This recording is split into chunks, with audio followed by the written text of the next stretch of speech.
조응천, 박용진 의원 같은 민주당의 소신파 의원들을 중심으로 자, 친문이 다시 키를 잡는 것이 과연 쇄신이냐 하는 강한 불만의 목소리도 그 안에서 제기돼 왔습니다. 윤호중 의원, 법사위원장 역할을 했었던 분인데요. 지난 총선 과정에서 윤호중 의원의 이런 표현이 논란이 되기도 했었죠. 들어보시죠.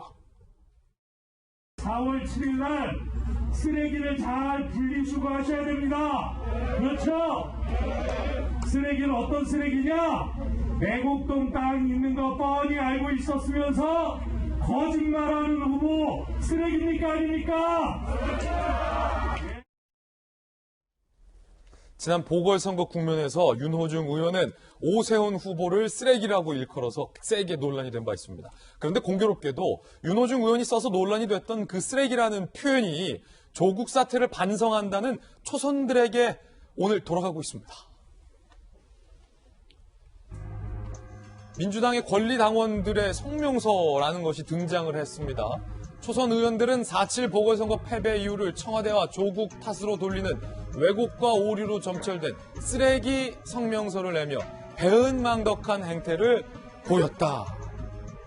쓰레기 성명서를 내며 배은망덕한 행태를 보였다. 뜨겁게 논란이 되고 있는데 지난 10일 민주당 권리당원들의 기자회견도 있었습니다. 들어보시죠. 이제 와서 보궐선거 졌다고 해서 조국 장관 탓으로 돌리는 것 자체가 어불성설입니다. 배은망덕이라고 저는 생각을 하고 나와서 국민의당 당원 탓하고 조국 탓하고 청와대 탓하고 결국엔 우회적으로다가 대통령을 비난하는 거 아닙니까? 그 화살을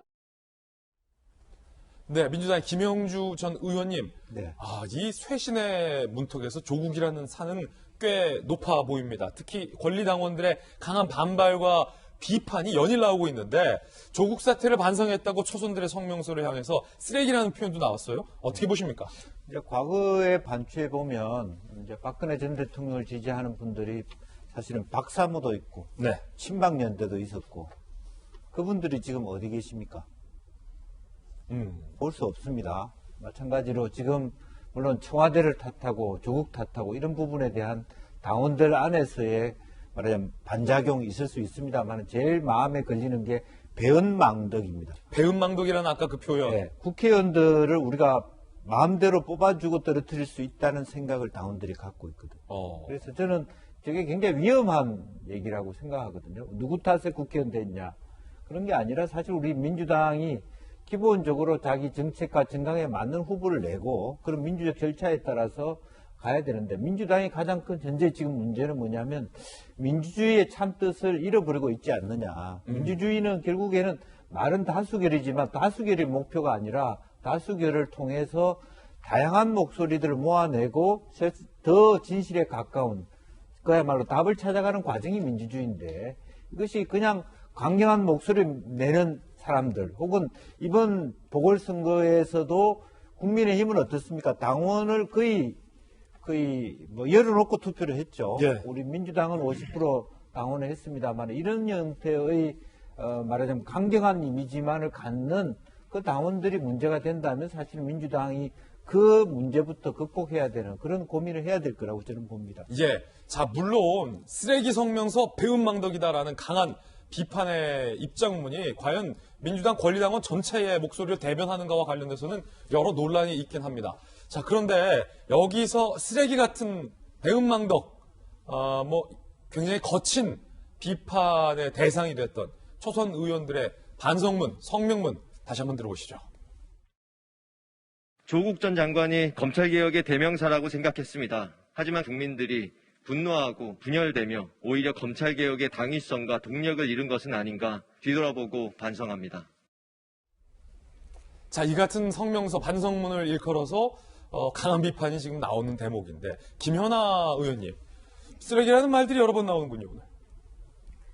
네, 민주당에서는 그런 언어가 되게 일반적인 언어인가 저는 이번에 그런 생각을 했습니다. 근데 저는 그 민주당의 초선 의원들 일종의 자기 반성 그 기자회견을 하는 거 보면서 솔직히 말씀드리면 별로 이렇게 진심을 와닿지 않았습니다.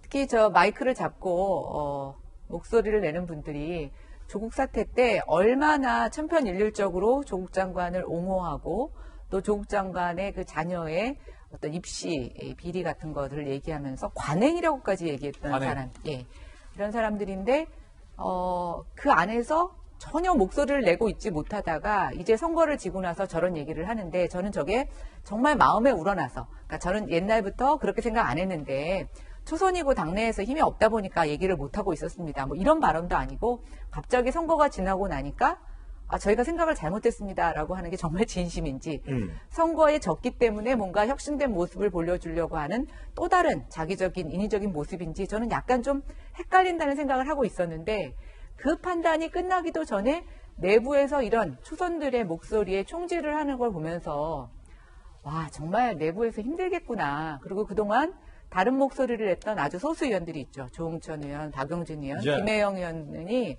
얼마나 저 안에서 힘든 상황이었을까라는 것을 좀 다시 한번 느끼는 계기가 됐고요. 금태섭 의원은 이런 문제 때문에 이제 맞아요. 뛰쳐나왔죠. 그렇죠. 그런 금태섭 의원님도 잊어버렸습니다.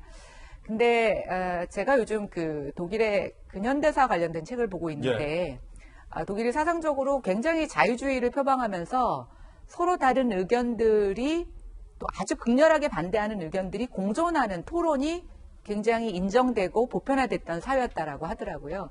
근데 그게 바로 무너진 게 나치, 히틀러가 등장하면서 반대되는 목소리가 나오게 되면 절대로 그것을 용납하지 않는 사회로 변화가 됐고 그게 사실은 지금 2차 대전과 우리 사회의 여러 가지 분열의 씨앗을 남겼다고 보여지는데 저는 민주당의 총선에 대패하고 난 모습에서 오히려 더 선거 패배보다 안타까운 건 뭐냐면 저런 목소리조차 선거에 졌는데도 저런 목소리조차 낼 수 없는 저런 분위기가 사실은 더 좀 걱정스럽고 안타깝습니다. 예.